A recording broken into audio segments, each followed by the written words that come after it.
Football ചരിത്രത്തിലെ എക്കാലത്തെയും മികച്ച താരമാണ് ലയണൽ മെസ്സി. നേടിയ ഗോളുകളും ട്രോഫികളും പുരസ്കാരങ്ങളുമെല്ലാം ഇത് വ്യക്തമാക്കുന്നു. എത്ര വലിയ പ്രതിരോധ കോട്ട കെട്ടിയാലും അതെല്ലാം തകർക്കാൻ മെസ്സിക്ക് കഴിയുമെന്ന് പലവട്ടം ആരാധകർ കണ്ടിട്ടുള്ളതാണ്.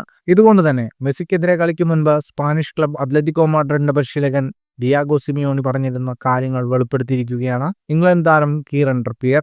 മെസ്സിക്കെതിരെ കളിക്കിറങ്ങുമ്പോൾ മനസ്സുരുകി പ്രാർത്ഥിക്കാനാണ് സിമിയോണി താരങ്ങളോട് ആവശ്യപ്പെട്ടിരുന്നതെന്ന് ട്രിപ്പിയർ പറയുന്നു.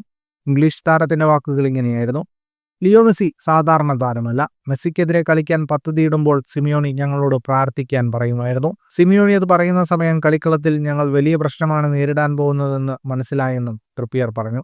5 മത്സരങ്ങളിലാണ് ട്രിപ്പിയർ മെസ്സിക്കെതിരെ കളിച്ചത്. ഇതിൽ 2 മത്സരങ്ങളിൽ വിജയിക്കാൻ ഇംഗ്ലണ്ട് താരത്തിന് സാധിച്ചു. നിലവിൽ മെസ്സി അമേരിക്കൻ ക്ലബ് ഇന്റർ മയാമിയുടെ താരമാണ്.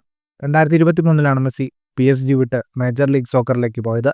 ഈ സീസണിൽ ഇന്റർ മയാമിക്കായി 9 മത്സരങ്ങളിൽ നിന്നും 8 ഗോളുകളും 3 അസിസ്റ്റുകളും നേടി മെസ്സി മികച്ച ഫോമിലാണ്. ഫുട്ബോൾ ലോകത്തെ കൂടുതൽ വാർത്തകൾക്കും വിശേഷങ്ങൾക്കുമായി സ്പോർട്സ് കഫേ സബ്സ്ക്രൈബ് ചെയ്യുക.